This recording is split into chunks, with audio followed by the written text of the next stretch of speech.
تو میری بہنوں، میری شہزادیوں، میری بیٹیوں، میری دل و جان، میری جگر کی ٹکڑیوں، میری شہزادیوں، میری پیاری بیٹیوں، اپنی اہمیت کو سمجھو، عورتوں کی اہمیت کو سمجھو. ہم عورت ہیں، ہمارا کام بہت اہم ہے، ہمارا کردار بہت اہم ہے.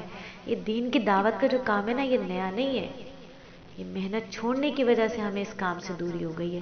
تو اسٹیٹس لگا دیا یا ایک حلقے میں ایسے بھیج دیا، بھئی عورتیں یہاں سے آ جائیں وہاں سے آ جائیں. نہیں، دعوت کے بول بولو، دعوت والے بول بولو.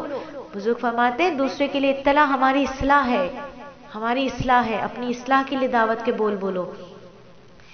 دین کی محنت، جب جس نے کلمہ پڑھ لیا، جس نے کلمہ پڑھ لیا، اب اس پر فرض ہو گیا کہ وہ کیا کرے گا؟ یہ دین کی محنت کرے گا. کلمہ پڑھ لیا، مرد ہو یا عورت ہو، اس کے ذمہ یہ کام لگ گیا، کلمے والا کام لگ گیا. کیا فرمایا حضرت ابو بکر رضی اللہ تعالیٰ عنہ نے؟ نبی صلی اللہ علیہ وسلم سے فرمایا کہ اے نبی، میں ایمان لیا، اب میرا کیا کام ہے؟ اب بتائیے مجھے اب کیا کرنا ہے؟ اللہ کے نبی صلی اللہ علیہ وآلہ وسلم نے فرمایا جو میرا کام ہے وہ آپ کا کام ہے. دینا شروع کر دیجئے دعوت دین کی، لوگوں کو دین کی دعوت دیں. صحابہ کرام رضی اللہ تعالیٰ اجمعین، صحابیات رضی اللہ تعالیٰ عنہ جیسے ہی کلمہ پڑھ لیتے، دعوت والا کام شروع کر دیتے. مدرسے سے جڑ گئے، جیسے ہی مدرسے کی افادیت پتہ چل گئی، ایمن باجی کی تفسیر میں گئے، صلاتی حیاتی میں آئے، مخصوص صورتوں کی تفسیر میں آئے، سفر آخرت کی تیاری میں آئے، پردے کے فضائل میں آئے، عشق نبوی میں آئے، سیرت النبی میں آئے، ختم نبوت میں آئے، اسوہ رسول میں آئے، جس میں بھی آ گئے، اہمیت پتہ چل گئی نا اس سبجیکٹ کی، اس مضمون کا فائدہ نفع ملنا شروع ہو گیا.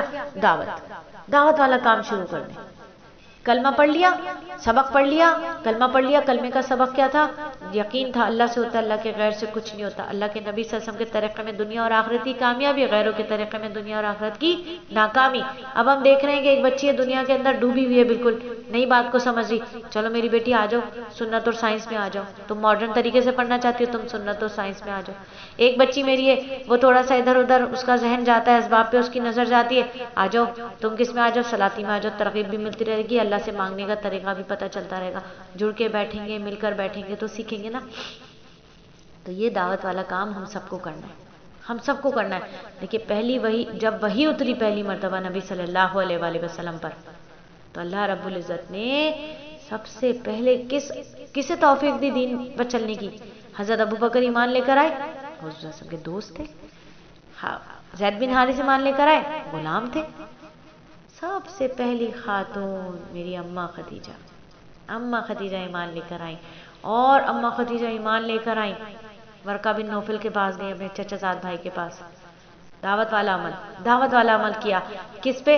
حضرت سمیہ نے اسلام قبول کر لیا. سب سے پہلے حضرت سمیہ نے دعوت والا عمل کیا، بھیجا، دعوت دی لوگوں کو. حضرت سمیہ رضی اللہ تعالیٰ عنہ نے دین کے لیے خوب تکلیفیں برداشت کی.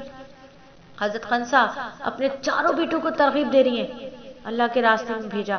ایک صحابیہ اپنے دودھ پیتے بچے کو لے کر آ گئی کہ غزوہ میں لے جائیے، اسے ڈھال سمجھ کر باندھ لیجیے گا، ڈھال کے طور پر اس کو استعمال کیجیے گا.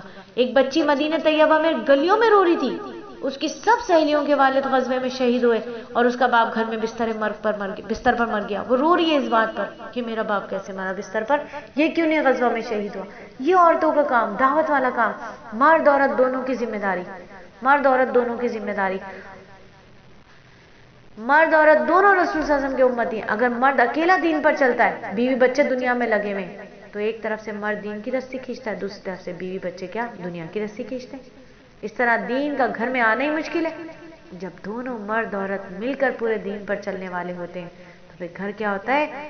دین گھر میں نہیں، نسلوں میں جاتا ہے، نسلوں میں جاتا ہے. دین پر چلتی ہے عورت، اگر دین پر چلتی ہے تو اولاد کو دین پر لانا آسان ہے. تو میری بہنوں، یہ دعوت والے حلقات ہیں، یہ صرف ایک نام کی اکیڈمی نہیں ہے. یہ واٹس ایپ پہ کوئی ایسی اکیڈمی ہے، گروپس نہیں بنے ہوئے. الحمدللہ پہلے دن سے واٹس ایپ پالیسی کچھ بھی کہے، یہ ہمارا مدرسہ ہے، یہ ہمارا مدرسہ ہے.